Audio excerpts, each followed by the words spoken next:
We're back.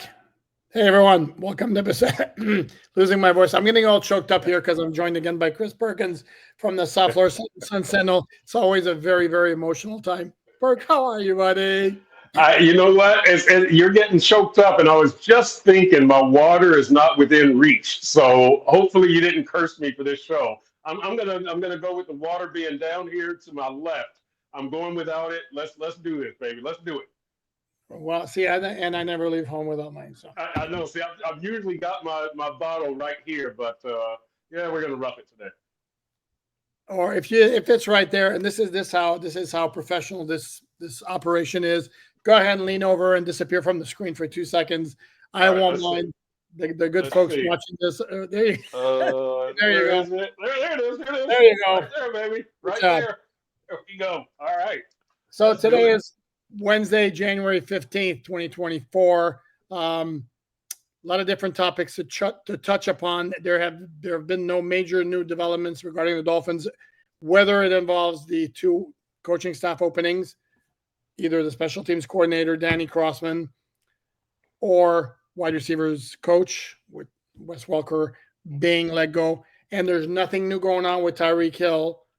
Um, Nothing, no other updates from Drew Rosenhaus or Tyreek, who has gone radio silent on social media. Mhm. And I don't know if you and I discussed this before. We're going to start with Tyreek because it's important. I wrote a column on Miami Dolphins on SI.com. And I based my whole premise of like I get Dolphin fans saying, see ya, Tyreek, don't want any part of you anymore. Basically the premise of my column was be careful what you wish for. And I agree with you. Very, very well written column. Very well put. I agree because look, you don't. There we go. You don't have anything without Tyreek Hill here offensively. Everything is based on Tyreek and Tyreek's speed. He's the one who causes problems for the defense.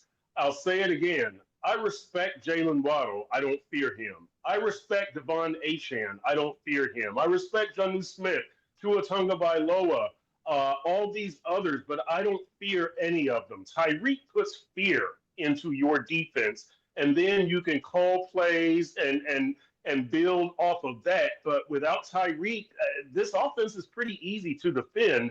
And I know you hate to hear that because Tyreek is the NFL's number one troll and he causes you some consternation and you want to shake your fist at him quite a few times, such as when he goes speeding in front of Hard Rock Stadium before the Jacksonville game. That's just life with Tyreek. Sorry, but it's life with Tyreek is better than life without Tyreek at this point because the Dolphins won't get anything in exchange for Tyreek. Another great point. That's also part of the point I want to make. And the other thing I would say about Tyreek and the Dolphins as a whole, unless they blow it up completely, start with a whole new philosophy, Yep. the best shot the Dolphins have is try to get back to where they were in 2023, when let's not forget they were 11-4 at one point, and then you hope that A, you have better health going into your final two games, and B, you have made the necessary tweaks to navigate those final two games that they happen to be against teams as good as Baltimore and Buffalo were that last year. It's not going to be a whole. You're not going to reinvent the wheel and bring up a whole new recipe for you for the Right. cake that's going to get the Dolphins in the playoffs. Not Yep. happening. Yep. Uh, Yep. And look, and I'll point out also 2023, to me, I contend the reason that season went down the drain was Tyreek got hurt against Tennessee. He got that combination hip drop horse collar tackle. He was never the same. The offense was never the same. And that was that. If Tyreek stays healthy, not only does he possibly get 2,000 yards, the Dolphins probably have a home playoff game and they probably win it. that's very possible. And then there was somebody on Twitter who made the point today about how injuries have impacted the Dolphins disproportionately the last couple of years. And there is some validity to that. Everybody points to it's very easy for us to point to, well, look at the Detroit Lions, doesn't hurt them. Well, the Detroit Lions are stacked. I mean, Right. they're built to withstand all of that. And then there's a stat with Buffalo, for example. You want to talk about avoiding injuries. They're going on a second straight year where they haven't had one one starter lose a game on the offensive line. Right. That is crazy. Yeah. And in the meantime, you have the Dolphins who basically do with a whole lot of this, the churning of the players because they deal with a lot of injuries up front. Part of which is bad luck, and another part of is you acquire players with an injury history. Yeah. Back when they get hurt. However, and we asked Chris Greer at the end of season press conference. I'm actually surprised that Chris didn't bring up Curtis Martin because that always seems to be his fallback. Right. His dad. Right. Yeah, and then he's right. And then there were other guys we mentioned before, Frank Gore, Thurman Thomas. They're all running backs. I don't know. I haven't done the research on offensive linemen. And now the Dolphins basically have 4 guys. Go ahead. Go ahead. They basically have 4 guys. Go ahead. Finish. No, that who are key guys of the offensive line in 2024, who are like, it's been one injury after another lately, and that's Teron Armstead, Austin Jackson, Isaiah Wynn, and Kendall Lamb. Yep. 100%. And do you trust? Look, this is kind of where we were with Tua last year. Do you trust that Austin Jackson is going to stay healthy? Because it's been 2 of 4 seasons or 2 of 5 seasons. 2 of the last 3 also. Yeah, 2 of the last 3 worse. Yeah. And do you trust that Achane is going to stay healthy? Because I know he did it last year, but we're kind of in a Tua situation here. Don't trust it. Always say, Poop, if you do it, and this goes for injuries or performance, rushing for 1,000 yards. If you do it twice in a row or 2 times in a 3-year stretch, then I can believe in it. And so whether that's staying healthy or being injured or rushing for 1,000 yards or getting 1,000 yards receiving or 8 sacks, whatever, to me, it's a trend to pay attention to when it happens 2 years in a row or twice in a 3-year stretch, good or bad. And so I've got my eye on Austin Jackson, and I'm still looking at Achane like, dude, I got my fingers crossed for you. That's the reality. He's 188 pounds. Correct. I hope he makes it, but that you can't count on it yet. And I hope Chris Greer and Mike McDaniel approach things that way. They didn't approach it that way with Tua, but particularly with Austin Jackson and Devon Achane, hopefully they're not saying that these guys are definitely going to stay healthy in 2025, that you still kind of look at them and go, we hope, but let's kind of have a backup plan just in case. Yeah, and this is where I go back to what Chris Greer said after the season and the end of season press conference. If you look at the offensive line, if you can guarantee the Dolphins are going to get 16 or 17 games like the Bills always do with all their starting offensive line, with Armstead, Wynn, Aaron Brewer, an upgrade at right guard, whoever it might be, Austin Jackson at right tackle. Yep. Not a bad line. I mean, it's a very solid line. But again, you can roll with that. So unfortunately, that's a lot of recent injury history there. So you have to protect yourself. You did it to a certain degree with the drafting of Patrick Ball. Chris Greer can sing the virtues of Andrew Meyer as much as he wants until I actually see him in the regular season game. Yeah. I'm gonna be skeptical. So it's kind of a tough spot. I do want to address this also because I had seen that nugget on Twitter immediately. The numbers, the running game numbers, and I wrote about this. The Dolphins on the side.com, how the running back numbers cratered after Austin Jackson went down. But then I dug a little deeper into it because it's like, I mean, I like Austin Jackson. Is he that much of a difference maker? And then realized that also coincided with Teron Armstead starting to have his knee issues that basically eliminated all his practice time in the second half of the season and left him playing at what? 80%, 75%. So it's kind of it was a double whammy with the 2 starting offensive tackles there. And and Alec Ingold got hurt in the Buffalo game, I believe, right? And so the game at Buffalo. So that further cut into, and then he missed 2 games and came back and had that was the calf. Then he came back and had an ankle injury. And we know Julian Hill was very hit or miss on his blocks. And so my point there is, you had the yards after contact stat or broken tackles Yeah. Yeah, they were getting met at the line of scrimmage with resistance a lot because Armstead wasn't mobile, because Austin Jackson wasn't there, because Ingold didn't have a great year, because Julian Hill missed blocks. So the running backs had more to deal with than just getting to the second level. Getting to the line of scrimmage quite often was a challenge for those guys. Yeah, but based on the You don't metrics, agree?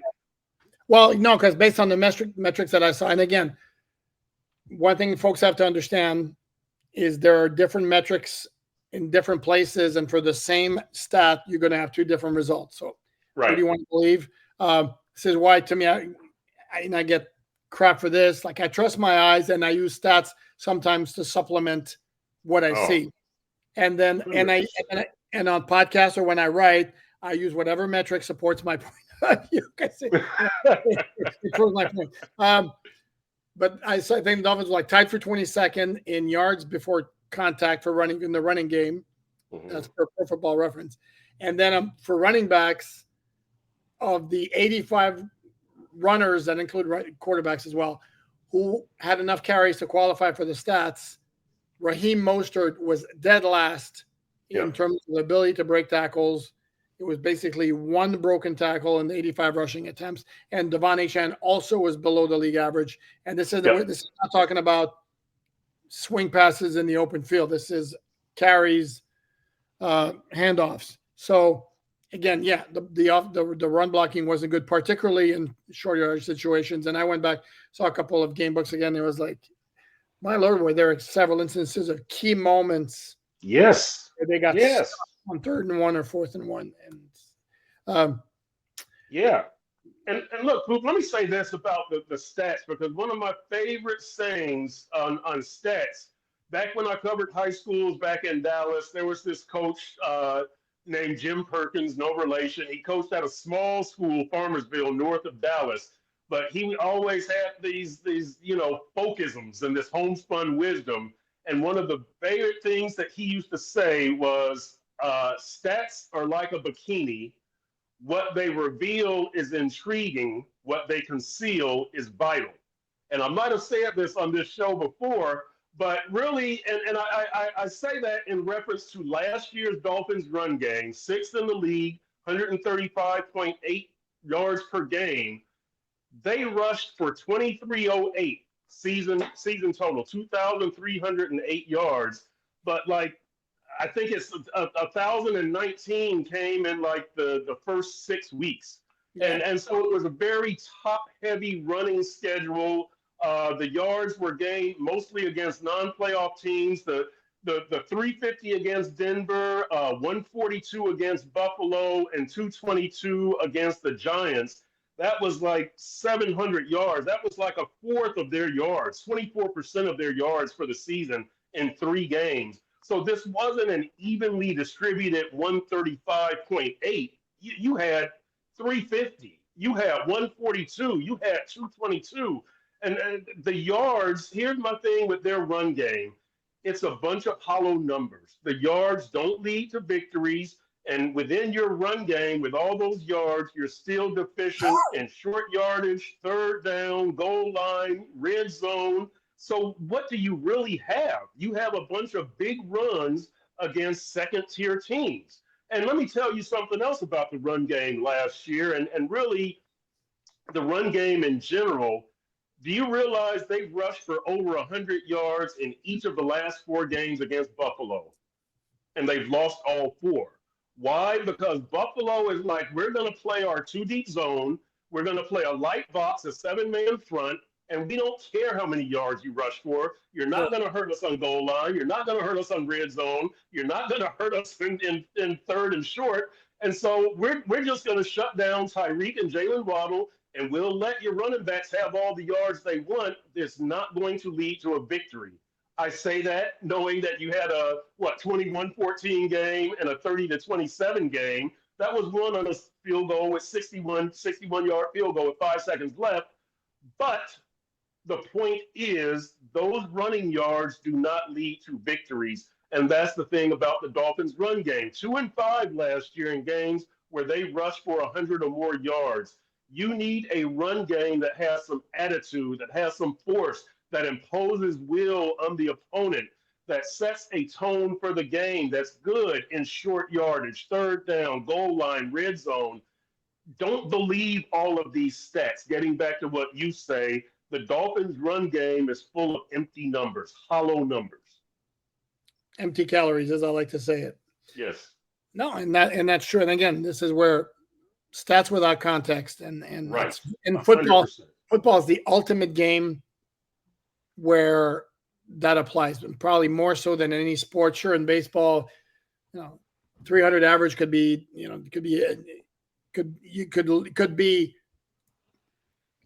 statistically better, but not as good as a 275 average. If the 275 hitter hits line drives that get caught all over the place, and the other guy's a bloop singer after or broken bat base hits all over the place. But generally speaking, especially over the course of 162 games, those things in football, there's and then there's also, and there's a whole bunch of things. I don't necessarily want to get into it. What I do want to get into is this notion of the Dolphins drafting a quarterback, yes. which I wrote about. You did. I don't. First of all, I don't believe it. Number one, that Dolphins will do that, and I don't see it. And I certainly want no part of the number 2 quarterback. If you want to draft a guy to bring in as a developmental number 3, if he's got some sort of unique skill, sure, why not? Take a shot. I don't have a major issue with that. But also understand, if you look at the numbers of the 14 playoff quarterbacks, 14 starters on the playoff teams, 12 were first-round picks. You got a second-round pick in Jalen Hurts, who plays behind the best offensive line in the NFL. And then you have Russell Wilson, who played for the least playoff caliber playoff team, if that makes any sense. No offense, Steeler fans.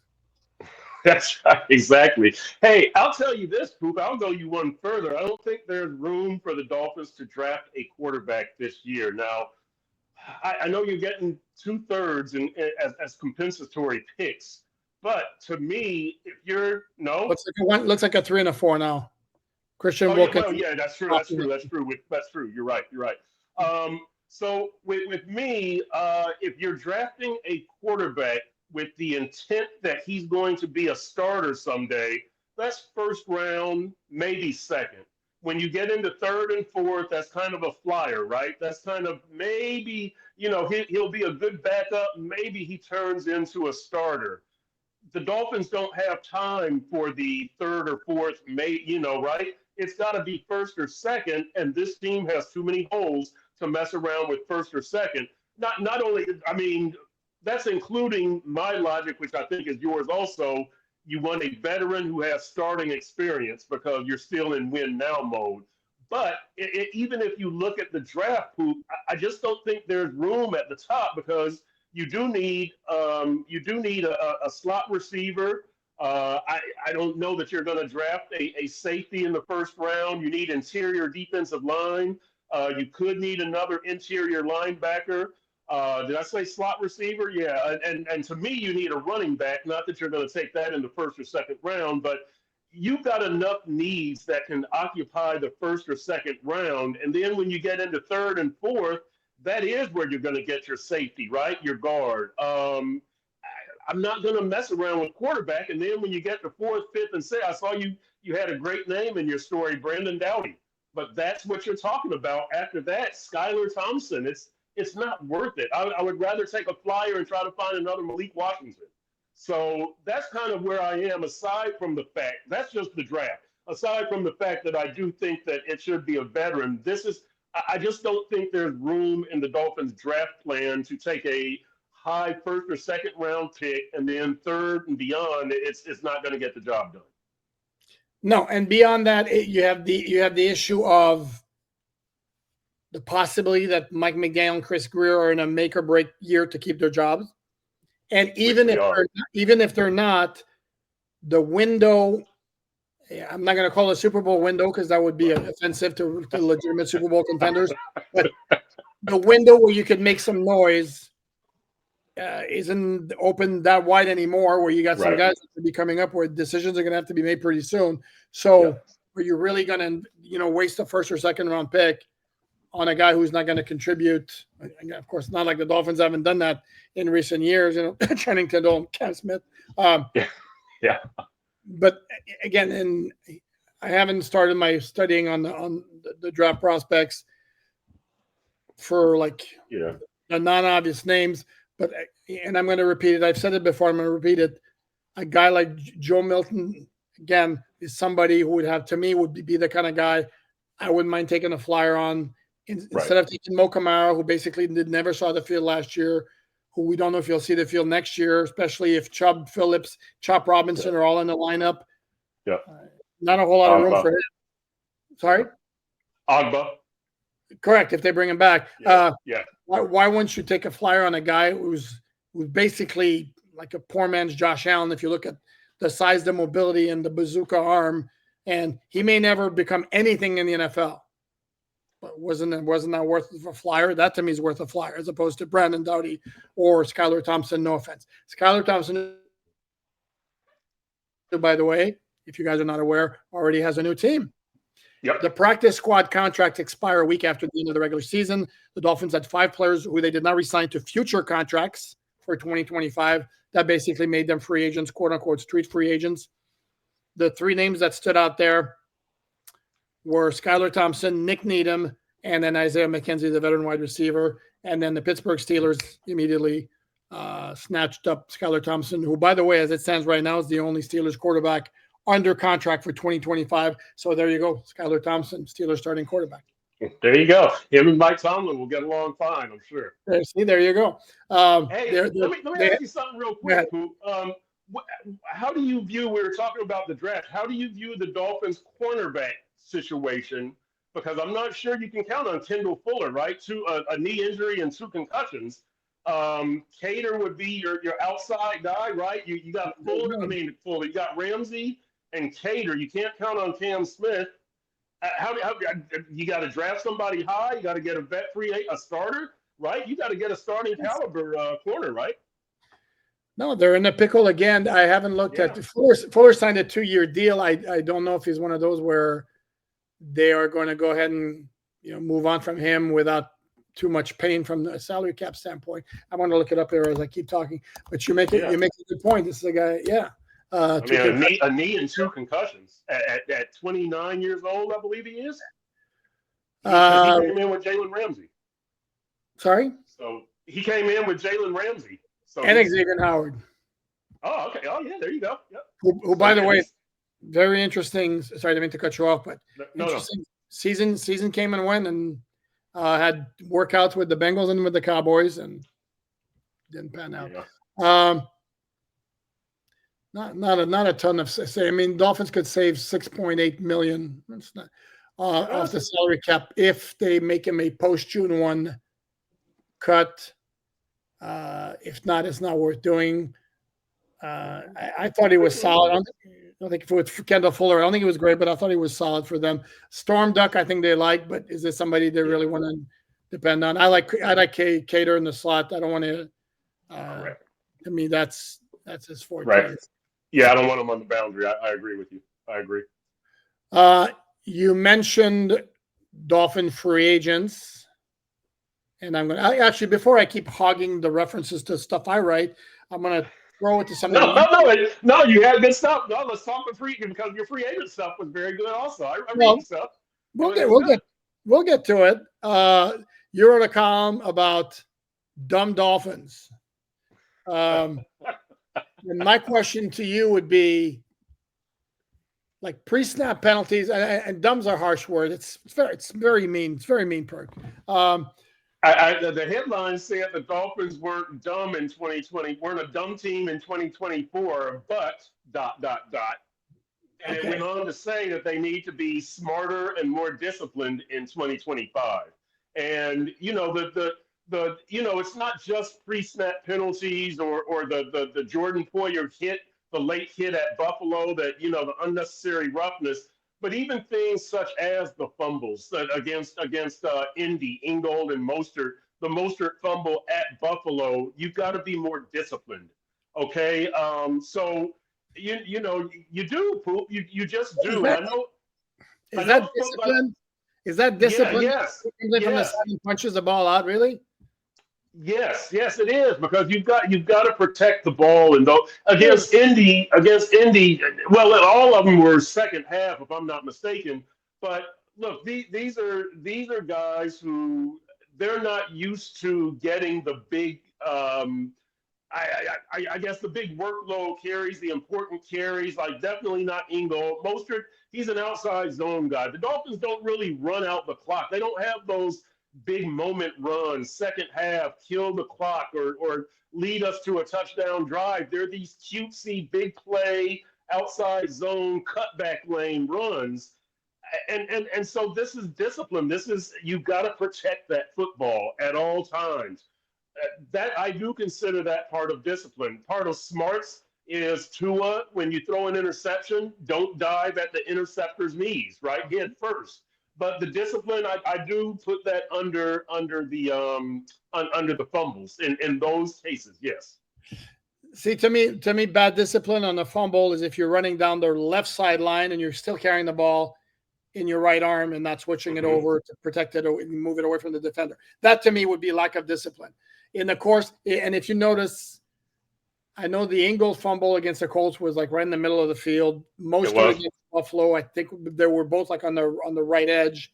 Yeah. Um, I didn't see like carelessness.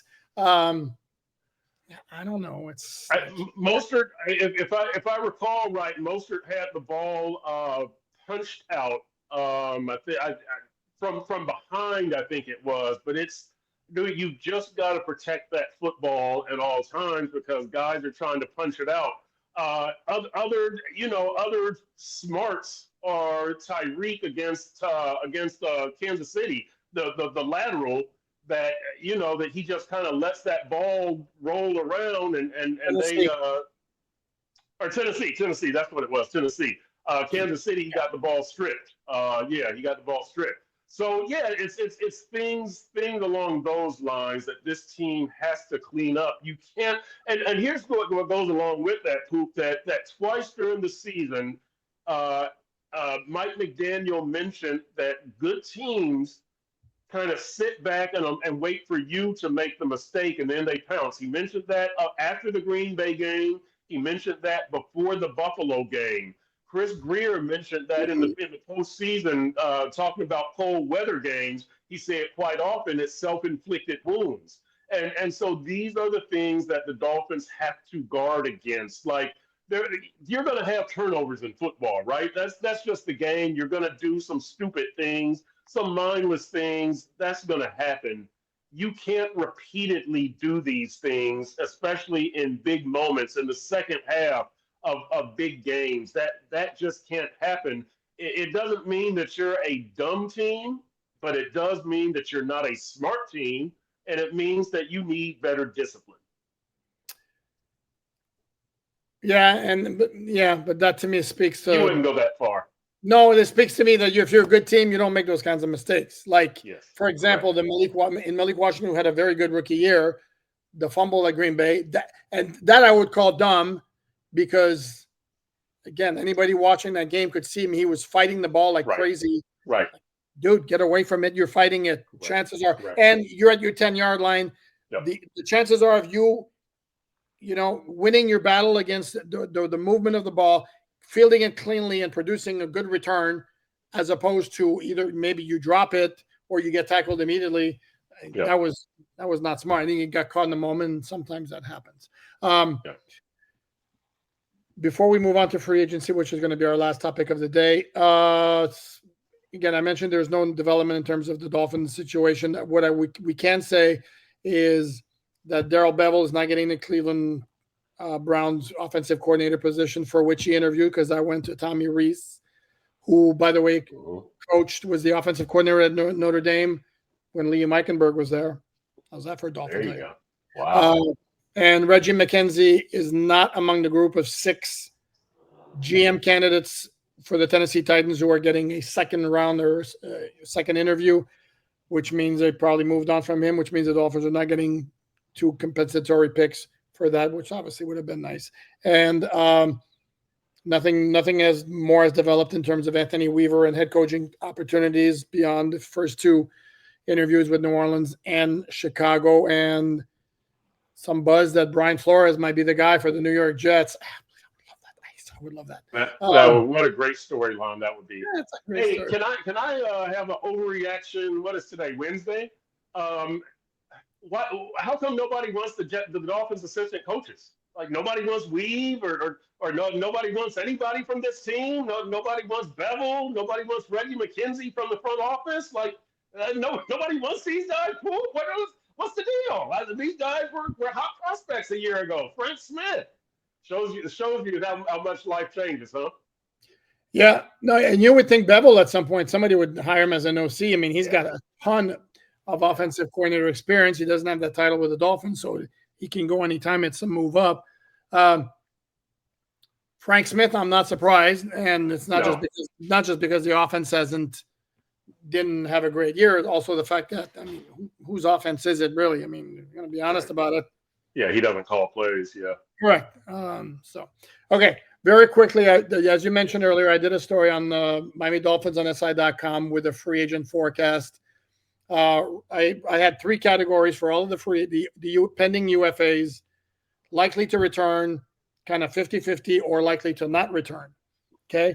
How about we do this rapid fire if I mention you those guys? If you have no opinion whatsoever, and unless I strongly disagree, since my stuff is on the website, Miami Dolphins on SI.com, you can get my take on there.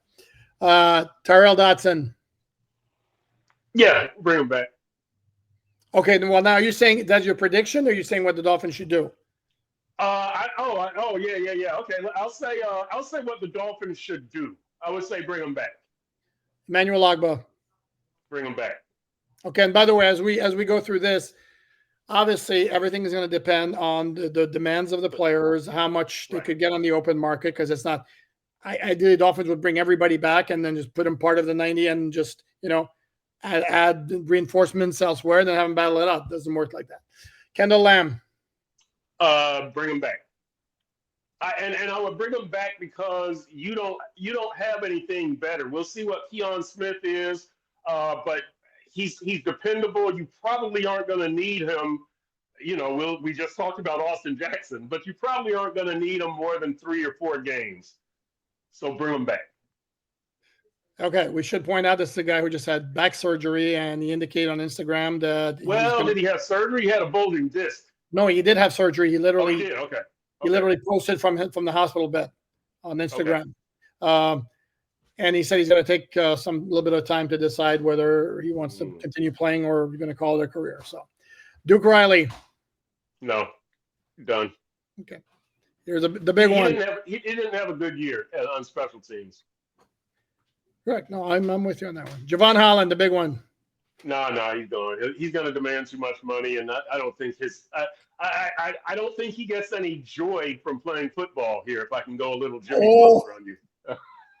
If I can go a little Jimmy Butler on you. I like it. Very nice. Yeah. No, and he makes comments of like, I'd be fine coming back. I'll be fine going somewhere else. I mean, this is like touching. If you're a Dolphin fan to hear that, if you're not, if that doesn't make you a little verklempt, I don't know what does. Hey, but we did not hear the operative phrase from Chris Greer. He's earned the right to become a free agent. That was the Wilkins line, the Gesicki line, and they were gone. So we did not hear that, interestingly enough. By the way, for those wondering, franchise tag, I believe for safeties, I saw it earlier today, it's like $19 million. Yeah. No way. No, and the Dolphins are a little bit above the cap for 2025 already. So, yeah, I'm not happy. Braxton Berrios. I'd probably let him go. Okay. Liam Eichenberg. Let him go. Yeah, I spoke to Liam on the locker cleanout day. I asked him if he had any desire to come back, and his answer would be, we'll see. We'll let my agent handle it. And inside, I'm sure he's thinking, these guys jerked me around from position to position over here, made me rotate at the end of the season. F that, I'm gone.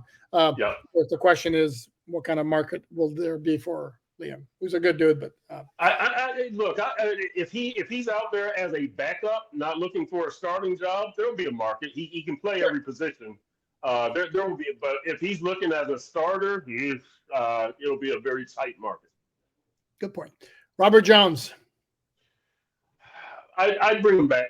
I'd bring him back. He could start for you. I mean, Okay. you hope to do better, but look, if that's your weak spot among starters, you're probably a playoff caliber team. Okay. Jordan Poyer. No. The question for me is, and then I wrote that is it the end for him? It wouldn't surprise me one bit. I don't know. I don't know if I see a team like biting. He's just. I mean, yeah, and you know he admits that he didn't have a good season. He's a realist. You know, he doesn't have his head in the sand from that standpoint. But you know, again, the 30-somethings did not have a good year for the Dolphins. Agba had a good year. Calais had a good year. Tehran fell off at the end. Jordan Poyer didn't have a good year. Agba had a good year. Kendall Lamb fell off at the end. Marcus May got cut. OBJ was a 30-something, wasn't he? He didn't have a good year. Shaq Barrett never saw the field. So very not a good year for those 30-somethings for the Dolphins. Okay, we digress. So Calais Campbell. I would bring him back. I don't think there's any way he wants to come back here. If you want to make the playoffs, if you want to win a Super Bowl, playoffs. I mean, just making the playoffs would be a struggle here. Damn. Saran Neal. Real. Oh, that's fine. 100% bring him back. Bring him back. Yeah. Oh, it's not going to be a Saran wrap. Well, hey, not with this guy Danny Crossman going. Remember that was the reunion here. Exactly. Yes, it was. Yeah. Isaiah Wynn. Bring him back. Benito Jones. And if he can earn a starting job, that's great. But because of his injury history, also he's another one. I'm not counting on him. I've got to have a strong plan if he's going to be my starter. Strong backup plan. Benito Jones. Yeah, I would bring him back. Why not? Isaiah Wynn. That's a strong endorsement. Yeah, why not? Jeff Wilson. No. Can't imagine. I mean, there's no use. Yeah, there's no use. I mean, it'd be a glutton for punishment if you sign me up for another year being the fourth stringer. I mean, if you're Jeff, you're what, 30, 29 or something like that. 30. Yeah, 30. You probably would for a couple of million, and you've got your pension already. I mean, Jeff Wilson's not somebody who's going to go get a starting job somewhere, right? So no, but he can do better than number 4 on the depth chart. Yeah, I guess. I mean, but to me, if you're Jeff Wilson, you don't want to go be number 2 or number 3 in Carolina. I'd rather be number 3 in Buffalo or number 4. Like I wouldn't. I guess at 30, maybe you do want to just get some use, some use out of your last legs. I guess I don't know. I'm probably looking at it wrong, but I just don't know if you want to go take a beating at 30 years old in a place that's New Orleans or Carolina or something like that. No, I hear you. Elijah Campbell. Bring him back. Anthony Walker Jr. I agree with you. The knock on him was the durability, and that's what happened. Yeah, let him go. Good guy. Brown. Yeah, good. Cam Brown. I would bring him back because I was intrigued by him. I thought he had some potential special teams and from scrimmage. Deshaun Hand. Definitely bring him back. I'm very intrigued by him. He's starting caliber. River Craycraft. Not Pro Bowl caliber, but starting caliber. Craycraft. Yeah, I would bring him back. Take a look at him. He's special teams and from scrimmage. He knows the system. Jack McQuaid. Go ahead and ask me who. That's I know, the long snapper. I don't know how deep the rotation is there or how good he is. What the hell? Bring him back. How's that for an endorsement? What the hell? Bring him back. Yeah, funny. Yeah. Tyler Huntley. Here's an interesting one. Tyler Huntley. What do we do with Tyler?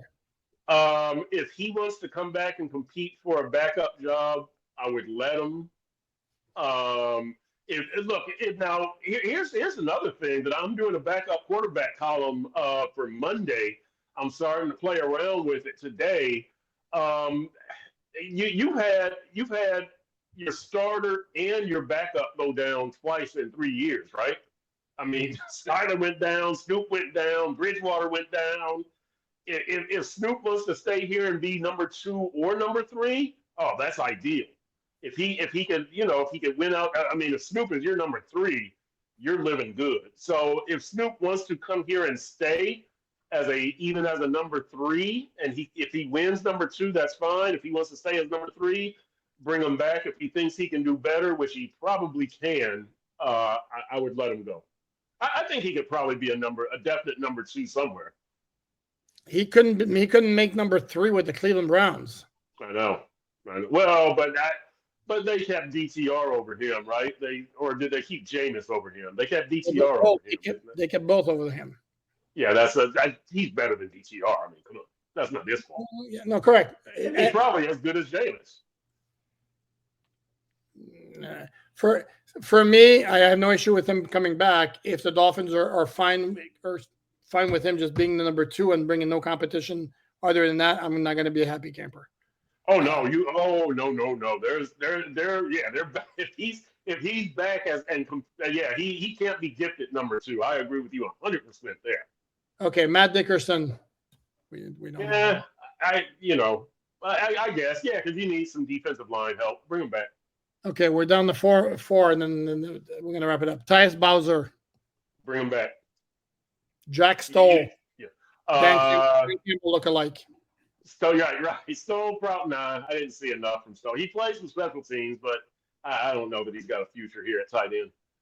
Jackson Carman.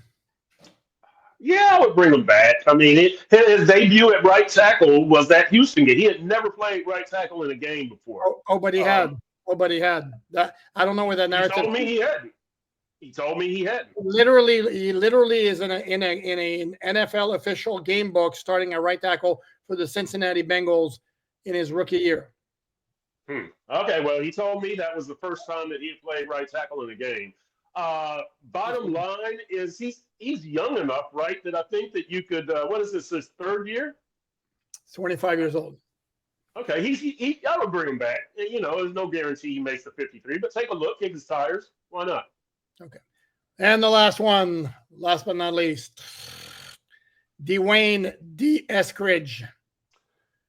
Yeah, I would bring him back. He's got some return skills, but that would probably be his main job. I don't know how good he was from scrimmage. Malik Washington is probably your return guy. Maybe Jalen Wright. But if D wants to come back, I would take a look at him. Maybe he can catch on at a number 3 receiver. Okay, and this is my programming note here. What Perk did was kind of his suggestion to the Dolphins. What I did on Miami Dolphins on SI.com with all of the pending UFAs was my prediction of the likelihood, again, under the 3 categories of whether those guys are going to be back. So that's going to wrap it up. Check out Chris Perkins' fine work at sunsentinel.com, on social media at Chris Perk. My social media handle is at PooparNFL. The written work is at Miami Dolphins on SI.com, and we will be back before you know it. On that note, please like, subscribe, all that good stuff. Thanks, everyone. Have a great rest of your Wednesday. Thanks.